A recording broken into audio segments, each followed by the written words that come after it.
Soupçon d'ingérence à BFM TV, Rachid Mbarki au service d'une société israélienne de désinformation? Une enquête du consortium Forbidden Stories dévoile ce mercredi 15 février que BFM TV a diffusé des informations fournies par une agence de désinformation israélienne, avec l'appui du journaliste Rachid Mbarki. Oligarque russe, Qatar, Soudan, Cameroun, Sahara, Marocain. Plusieurs informations ont été diffusées à l'antenne de BFM TV sans validation de la rédaction en chef et au mépris de la ligne éditoriale de la chaîne d'information en continu, avait rapporté le 2 février dernier sans plus de détails le média en ligne Politico.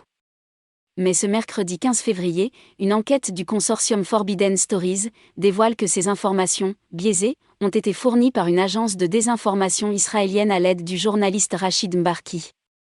Rachid Mbarki présentait les journaux de la nuit sur la chaîne, entre minuit et 4h30 du matin. Le journaliste de 54 ans, à l'antenne de BFM TV depuis sa création en 2005, a été interrogé par sa direction qui a ouvert une enquête interne après avoir été alerté.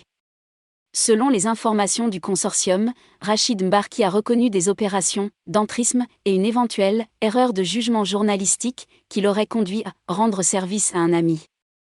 Il a été suspendu le 11 janvier 2023 par le directeur de la chaîne, Marc-Olivier Fogiel. Officine, à Tel Aviv. L'enquête baptisée « Story Killers », coordonnée par le consortium Forbidden Stories, réunissant 100 journalistes de 30 médias internationaux, révèle ainsi que ces fausses informations sont l'œuvre d'une « officine spécialisée dans la désinformation », basée à Tel Aviv, en Israël, et dénommée « Team Roré ». Selon le consortium, elle propose à ses clients tous les services d'une agence de renseignement privée.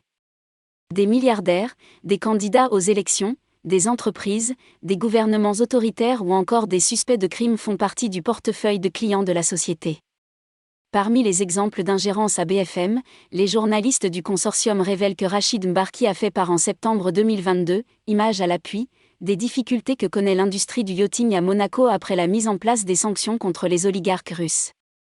Une fois diffusée, la séquence a été isolée et diffusée massivement sur Twitter par la société israélienne afin de la rendre virale. L'objet de cette intervention consiste donc clairement à discréditer les sanctions infligées à la Russie, souligne l'enquête de Forbidden Stories.